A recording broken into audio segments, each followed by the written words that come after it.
Hello, fans on Wikia. I'm Franck. I'm Daniel Abraham.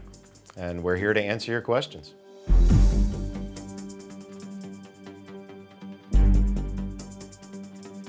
There were moments on set when we were filming things where, I'd hang out in the director of photography's tent where he's got the big high-res monitors connected to the cameras, and I'm watching things be shot. And there are some shots in there that are haunting to me because they're things I pictured in my head 15 years ago. Julie coming out of the locker and then standing in that dark corridor on the scopuli with the big wrench in her hand, wondering where everybody is. I mean, that's ripped right out of my imagination from 15 years ago and now is on a screen. There's dozens of those moments where you say, wow, that's pretty much exactly what I imagined. For me, watching Anderson Dawes, who's a fairly minor character in the book, become this much larger, much more charismatic, much more interesting thing. That the evolution of that character was amazing.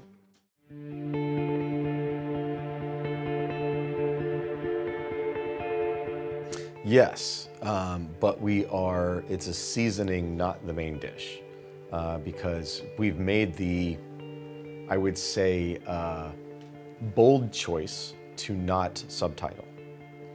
So what we're doing is we're using the full Belter Creole in scenes where our point of view would feel like an outsider.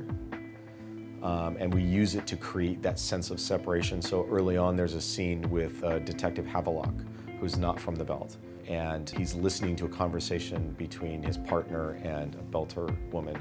And they're speaking full-on Belter Creole. And it's totally unintelligible, but that's deliberate because we want the audience to empathize with Havelock's position there as the outsider, the guy who doesn't understand what's happening. So we kind of season a few scenes like that where we have somebody speaking this incomprehensible Creole, but you never use it where the information in that scene is vital to the story because it gets fairly incomprehensible fairly quickly. And they actually hired a linguist. So the Belter Creole that's in the show is fairly rigorous, it's consistent, and there are levels that he built. So that there's, full-on Belter Creole, heavy Belter, mid-range Belter, light Belter, little Belter seasoning here and there, so that you can kind of dial in where we are on that scale.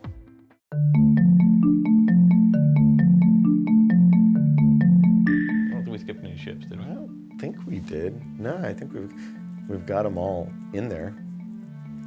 Yeah, yes.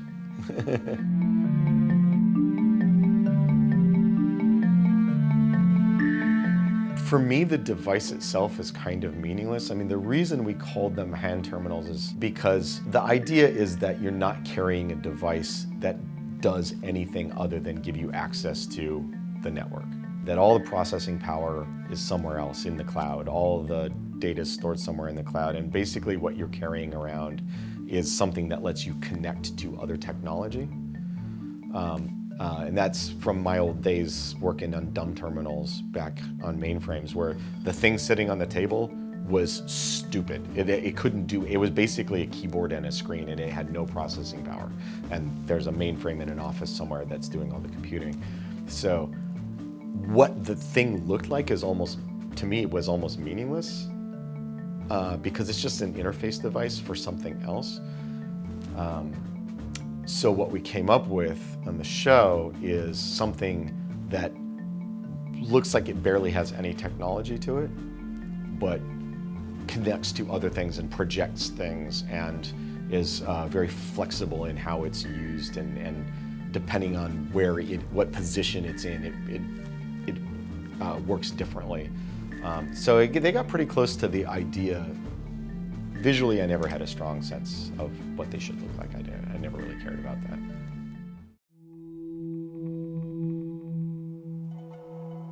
Yes. Yeah, of course. Wouldn't be the Rossi without the coffee machine.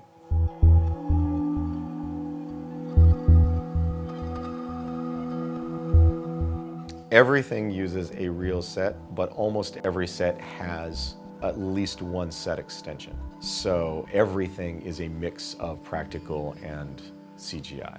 All of our ships' interiors are primarily practical sets, but anywhere where there's a hallway that we never go down or a passageway we never use, in most cases that's just the visual effects department has extended in post. When you place actors in an entirely virtual environment, you can tell because they get very stiff.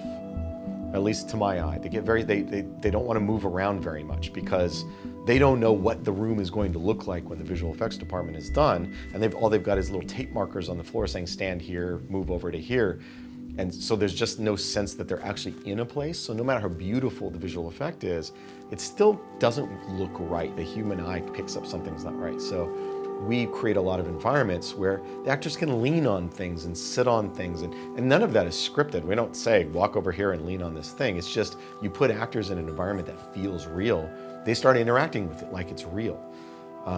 And so there's a comfort that the actors have in being in environments like that where they feel like they're in a real place. And it allows them to get in the headspace of the character much better too. The actors told me that over and over again. They love being on the ships because they feel like they're on a ship.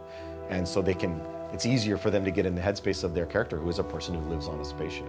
But all that said, we have to give Bob Monroe and the whole visual effects team an enormous amount of credit because we can't build 30 stories of set. So we build 2 stories of set, and the other 28 stories are a green screen or a blue screen extension, and they do beautiful work integrating the two to make them look seamless and like the same location. Walking onto the soundstage and being able to walk through corridors on series was amazing. Being able to then see what the corridors on series looked like after the VFX guys were done with it was even better. Yeah. So I think the mix that we have of the two is, I think it's ideal. And I think viewers will have a hard time telling where one ends and the other begins.